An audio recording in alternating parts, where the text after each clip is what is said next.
ہمارے ہاں نا میں ہمارے حاجی ابو داؤد صادق صاحب رحمۃ اللہ علیہ فرمایا کرتے تھے میلاد مناؤ اور پیغام اپناؤ. میلاد مناؤ اور پیغام اپناؤ. اپنانے کی بھی ذمہ داری زیادہ ہماری ہے چونکہ ہم ہیں نا میلاد والے.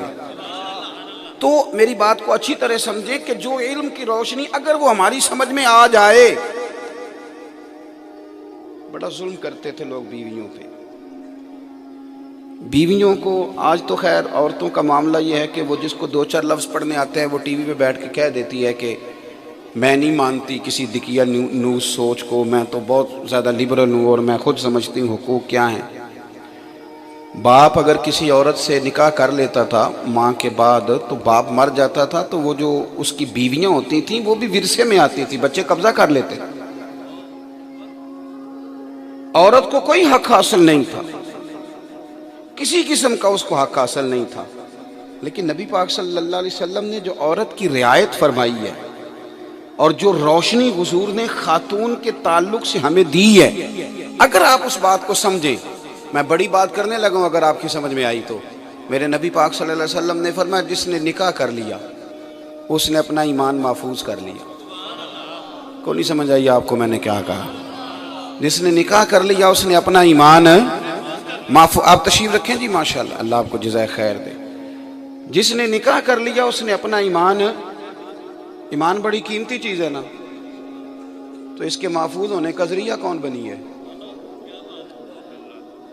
قیمتی شے ہے نا تیرے پاس سب سے زیادہ, تو ذریعہ کون بنی ہے؟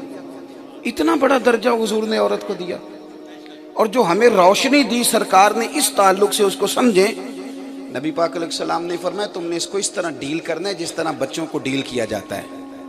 فرمایا عورت آدھی عقل کی مالک ہے, تم سیدھا کرنا چاہو گے تو بیچاری ٹوٹ جائے گی, تو تم نے کوشش نہیں کرنی, سمجھانا ضرور ہے, پر تم کہو کہ میں سیدھی لکڑی کو ٹیڑھی لکڑی کو سیدھا کروں تو یہ ممکن ہے. اب آپ سمجھے کتنی بڑی رعایت ہے, یہ والا حق نہیں کو دے سکتا عورت. فرمایا جس طرح کی بھی ہے نا تیرے ایمان کی حفاظت کا ذریعہ ہے. تو نے اس طرح جس طرح بچے کے بارے میں انسان کا ذہن ہوتا ہے نا کہ ابھی اس کی عقل کمزور ہے, ابھی اسے پتہ نہیں ہے, ابھی یہ بیچارہ باشعور نہیں ہے, کرتے ہیں نا ٹریٹ بچے کو, سختی نہیں کرتے, مارتے نہیں. فرمایا تم نے عورتوں کے ساتھ یہ والا رویہ اختیار کرنا ہے, اور میرے نبی پاک صلی اللہ علیہ وسلم نے انہیں خاص درجہ دیا. ہمارے ہاں آج کچھ نئے مفکر پیدا ہوئے ہیں, انہوں نے اپنی مرضی سے کہیں سے انگریزی کی 4 کتابیں پڑھی ہیں, تو بیچارے بڑی عجیب و غریب باتیں کرتے ہیں. وہ کہتے ہیں دیکھو اسلام نے عورت کو آدھا حق دیا ہے, مرد کو پورا دیا ہے, مرد کے 2 حصے اور بیوی کا 1 حصہ, تو ہم چاہتے ہیں عورت برابر آئے. اچھا بیوقوفوں کو یہ نہیں پتا کہ اللہ تعالیٰ نے مرد کے 2 حصے بیان کیے اور عورت کا 1 حصہ.